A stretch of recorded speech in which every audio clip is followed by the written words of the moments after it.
السلام علیکم ورحمۃ اللہ دوستو اور شاہنواز. وعلیکم السلام ورحمۃ اللہ دوستو اور ماما. ویلکم ٹو مائی چینل بیشا. اچھا تو دوستو آج ہم آپ کو پتہ ہے شاہنواز آج ماما آپ کو کیا سنائیں گی. ہم نے وہ جو کتاب شروع کی ہے نا ہمارا آقا, اس میں سے آج ماما آپ کو پہلا واقعہ سنائیں گی. بسم اللہ الرحمن الرحیم, اور ٹائٹل ہے سخت امتحان. پیارے بچوں, آج سے 4000 برس پہلے دنیا میں ایک عجیب واقعہ رونما ہوا. بر اعظم ایشیا کے شمال مغربی کونے پر ایک ملک ہے جسے شام کہتے ہیں. اس میں خدا کے ایک بہت بڑے پیغمبر رہا کرتے تھے. پیغمبر کیا ہوتا ہے شاہنواز؟ مجھے نہیں پتا. پروفٹ, جن کا نام ابراہیم علیہ السلام تھا. حضرت ابراہیم علیہ السلام بوڑھے ہو گئے مگر ان کے ہاں کوئی اولاد نہ ہوئی. اولاد مطلب کیا ہوتا ہے؟ مجھے نہیں پتا. یعنی ان کے پاس سلام, یعنی ان کو بیبی نہیں دیا تھا, اتنے بوڑھے ہو گئے تھے وہ. اس پر انہوں نے خدا سے گڑ گڑا کر فرزند کے لیے دعا کی, یعنی کہ بیٹے کے لیے دعا کی کہ اللہ میاں پلیز مجھے ایک بیٹا دے دیں. اللہ تعالیٰ نے ان کی دعا سن لی اور 86 برس کی عمر میں ان کے ہاں ایک چاند سا بیٹا پیدا ہوا. بیٹے کا نام انہوں نے اسماعیل رکھا, جس کے معنی ہے خدا نے دعا سن لی. مگر اسماعیل علیہ السلام پیدا ہونے کے تھوڑے ہی دنوں بعد خدا نے ان کے باپ حضرت ابراہیم علیہ السلام کا سخت امتحان لینا چاہا. یعنی کہ اللہ تعالیٰ نے سوچا کہ اب میں نے اس کی دعا تو قبول کی ہے, لیکن اب میں ٹیسٹ بھی تو کروں گا نا حضرت ابراہیم کو کہ یہ مجھ سے سچا پیار کرتے ہیں کہ نہیں کرتے. تو اللہ تعالیٰ نے ان کو ٹیسٹ کرنے کے لیے کہا کہ فرمایا ابراہیم جاؤ بچے اور اس کی ماں کو عرب کے لکو دک ریگستان میں چھوڑ آؤ. بڑے ارمانوں اور دعاؤں کے بعد بڑھاپے میں اولاد پیدا ہوئی تھی. اسے ایک ویرانے میں چھوڑ کر آنے کے معنی یہ تھے کہ وہ تڑپ تڑپ کر ہلاک ہو جائے. حضرت ابراہیم کی جو بیوی تھی نا, وہ بادشاہ مصر کی بیٹی تھی. نہایت ناز و نعمت سے محلوں میں پلی ہوئی. اسے سنسان بیابان میں تنہا چھوڑ دینے کا مطلب یہی تھا کہ 2 ہی دنوں میں اس کا خاتمہ ہو جائے. وہ جو حضرت ابراہیم کی جو وائف تھی نا, وہ ایک بہت بڑے کنگ کی بیٹی تھیں, مصر کے کنگ کی.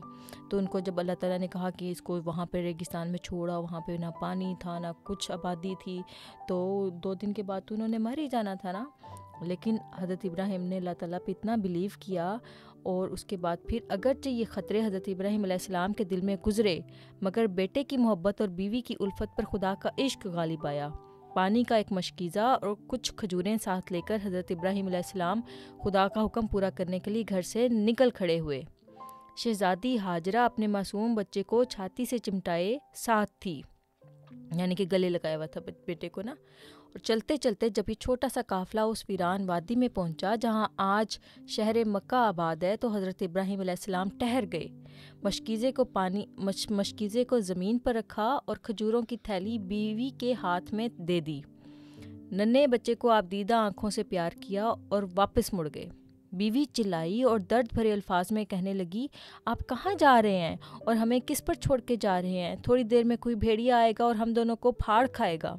یعنی کہ ان کی جو وائف تھی اس قدر اپسیٹ ہو گئی کہ وہ اتنی ایک ڈیزرٹ میں چھوڑ کے جا رہے تھے, اور وہاں پہ نہ پانی تھا نہ فوڈ تھی, اور ان کو وہاں پہ لونلی رہنا تھا. اور پھر وہ بیوی اتنی پریشان ہو کے کہنے لگی, آپ ہمیں یہاں پر ہمارے پاس کوئی ہماری سیفٹی کے لیے کچھ بھی نہیں ہے, اور تھوڑی دیر میں کوئی وولف آ جائے گا اور ہم دونوں کو کھا جائے گا. مگر حضرت ابراہیم نے نہ تو پیچھے مڑ کر دیکھا اور نہ بات کا جواب دیا. مایوس ہو کر شہزادی نے پکار کر کہا, اچھا اگر جاتے ہو تو جاؤ, مگر اتنا تو بتاتے جاؤ کہ کیا تم ہمیں یہاں خدا کے حکم سے چھوڑے جا رہے ہو یا کسی خفگی کی وجہ سے, یا پھر یعنی کہ ناراضگی کی وجہ سے. کیونکہ ان کی وائف جو تھیں حضرت ابراہیم کی, وہ کنفیوزڈ ہو گئی تھیں کہ ایسے حضرت ابراہیم ہیں تو نہیں ہیں, لیکن یہ پھر بھی ہمیں یہ یہاں پر کیوں چھوڑ رہے ہیں. تو بہت ممکن ہے کہ یا تو وہ ناراض ہیں یا پھر وہ اللہ تعالیٰ کے حکم سے ہمیں چھوڑ رہے ہیں. اس پر حضرت ابراہیم علیہ السلام نے پیچھے مڑ کر دیکھا. ان کی آنکھیں آنسوؤں سے ڈبڈبا رہی تھیں, یعنی کہ ان کی اتنے زیادہ وہ پریشان تھے حضرت ابراہیم, اور ورڈ تھے اور سیڈ تھے اور غم میں تھے, اور آواز شدت غم سے بیٹھ گئی تھی. بول تو نہ سکے مگر اشارے سے کہا ہاں. اپنا سر انہوں نے ہلا کے, جیسے ہم کہتے ہیں نا, یس, اس طرح سے اپنا سر ہلا کے کہا ہاں. اس پر شہزادی بولی, پھر خدا ہمیں ضائع نہیں کرے گا, جاؤ شوق سے جاؤ. یہی شہزادی میرے آقا صلی اللہ علیہ وآلہ وسلم کی جدہ ماجدہ تھیں, جن کا نام ہاجرہ تھا.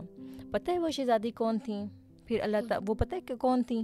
وہ گرینڈ مدر تھیں، گرینڈ مدر تھیں حضور صلی اللہ علیہ وسلم کی. دیکھو کتنی صبر والی عورت تھیں وہ، کہ انہوں نے ایک صحرا میں ایک بچے کے ساتھ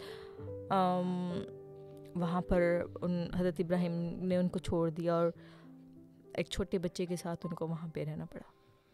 تو یہ لٹل بٹ سیڈ اسٹوری تھی ہے نا، لیکن انہوں نے اللہ تعالیٰ پہ یقین کیا کہ اللہ تعالیٰ ان کو ضائع نہیں کرے گا، اور انہوں نے کہا کہ ٹھیک ہے اگر آپ نے ہمیں یہاں پہ اللہ تعالیٰ کی وجہ سے چھوڑے ہیں تو آپ پھر شوق سے جائیں.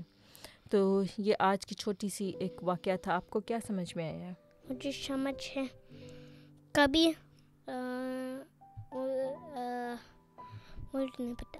یہ ایک واقعہ ہے جس میں ہمیں یہ یقین ملتا ہے کہ ہم نے اللہ تعالیٰ سے کتنی محبت کرنی ہے. دیکھو اللہ تعالیٰ سے محبت ہمیں اپنی اولاد سے زیادہ بڑھ کے کرنی چاہیے. حضرت ابراہیم کو جب اللہ تعالیٰ نے کہا اوکے ابراہیم میں نے اب آپ کی دعا مان لی، آپ نے مجھ سے بیٹا مانگا تھا، میں نے آپ کو بیٹا دے دیا ہے، لیکن اب اس کے لیے اب میں آپ کا ٹیسٹ کروں گا اور آپ کو اپنے بیٹے کو اور اپنی بیوی کو آپ نے الگ کرنا پڑے گا آپ کو، اور ان کو ڈیزرٹ میں رہنا پڑے گا تاکہ مجھے یقین آ جائے کہ آپ مجھ سے سچا پیار کرتے ہیں. تو پھر حضرت ابراہیم نے کہا ٹھیک ہے اللہ میاں اگر تیری ایسی مرضی ہے تو میں ایسے ہی کروں گا.